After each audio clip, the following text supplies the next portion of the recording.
Shalom, perkenalkan nama saya Yanris Adelin Sonbai. Saya mahasiswa dari Institut Agama Kristen Negeri Kupang, Fakultas Ilmu Sosial Keagamaan Kristen, Prodi Misiologi. Tujuan saya membuat video ini adalah untuk memenuhi tugas mata kuliah Sejarah Gereja Umum tentang sejarah gereja. Periodisasi adalah pembagian waktu dan masa yang bersejarah dalam perkembangan gereja di seluruh dunia. Dalam periodisasi sejarah gereja ini dibagi menjadi 3 periode besar, yakni yang pertama adalah sejarah gereja kuno. Sejarah gereja kuno ini membahas tentang awal mula berdirinya gereja. Dalam periode ini, di mana gereja mulai timbul dan berkembang, yakni yang pertama adalah membentuk organisasi, tata ibadah atau liturgi yang dibuat, dan ajaran-ajaran agama. Yang kedua adalah tata letak geografis. Yang dimaksud letak geografis di sini adalah gereja dalam periode ini umumnya berada di wilayah Kekaisaran Romawi yang terletak di keliling Laut Tengah. Yang ketiga adalah kebudayaan, di mana gereja lahir dan berkembang adalah kebudayaan Helenisme. Pada dasarnya, Helenisme adalah kebudayaan Yunani yang disebarkan di seluruh wilayah Kekaisaran Roma. Zaman gereja kuno dapat dibagi lagi menjadi 2 subbagian, yaitu yang pertama, timbulnya gereja yang terjadi pada tahun 30 sampai dengan tahun 313. Di situ terdapat pembentukan organisasi dan juga teologi yang dikembangkan. Yang kedua adalah gereja diakui oleh pemerintah Kekaisaran Romawi pada tahun 313 sampai dengan tahun 590.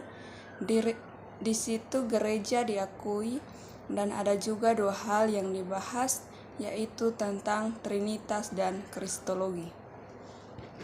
Tahap periodisasi yang kedua yaitu abad pertengahan yang terjadi pada tahun 590 sampai dengan tahun 1429 atau 1517. Selama pada zaman abad pertengahan ini, gereja di Eropa Barat memainkan peranan yang menentukan di seluruh kehidupan masyarakat, dan pada awal abad pertengahan agama Kristen mulai disebar di batas-batas utara dan timur laut benua Eropa, sedangkan di Timur Tengah dan Afrika gereja diancam oleh serbuan dari pihak Islam. Itu terjadi pada tahun 590 sampai dengan tahun 910. Yang kedua dari tahap pertengahan yaitu abad pertengahan Jaya, itu terjadi pada tahun 910 sampai dengan 1300. Seperti tercermin dalam nama periode ini, banyak perkembangan gereja selama abad pertengahan mencapai puncak pada zaman ini.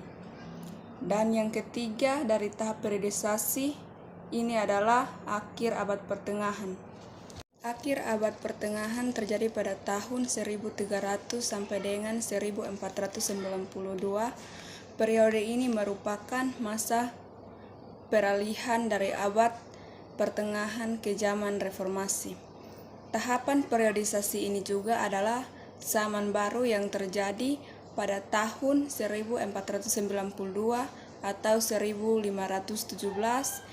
yang biasa disebut juga dengan sebutan masa kini.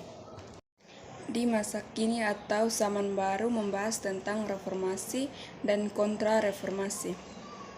Pada saat itu juga terdapat konflik terhadap gereja dan usaha-usaha untuk mereformasikan yang terlihat pada akhir abad pertengahan yang diungkapkan Martin Luther.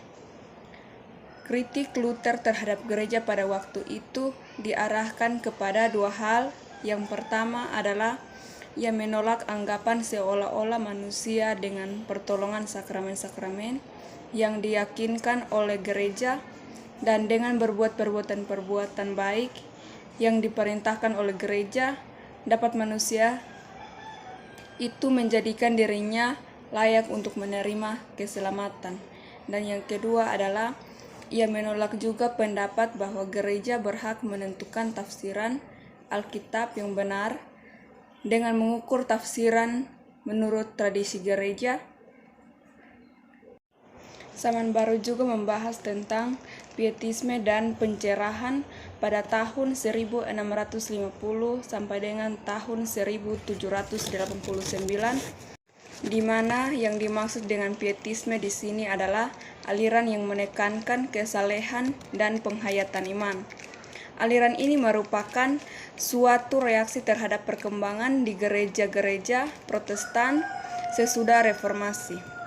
Sedangkan pencerahan adalah usaha manusia pada waktu itu untuk membebaskan diri dari segala otoritas dan kekuasaan. Periode ini juga dibagi lagi menjadi dua supaya dapat dibahas dengan lebih mudah, yaitu dalam bagian yang pertama abad ke-19 dan yang bagian kedua adalah abad ke-20, di mana pada abad ke-19 Revolusi Prancis menjatuhkan pemerintah tradisional di bawah pimpinan raja dan kaum bangsawan yang didukung oleh pimpinan gereja. Sedangkan pada abad yang ke-20 memperlihatkan usaha-usaha untuk mengatasi perpisahan antara gereja-gereja yang timbul pada masa lampau sebagai akibat pertikaian-pertikaian teologis. Demikian penjelasan singkat dari saya, semoga bermanfaat dan menambah wawasan kita. Shalom, terima kasih. Thank you all for watching this here video.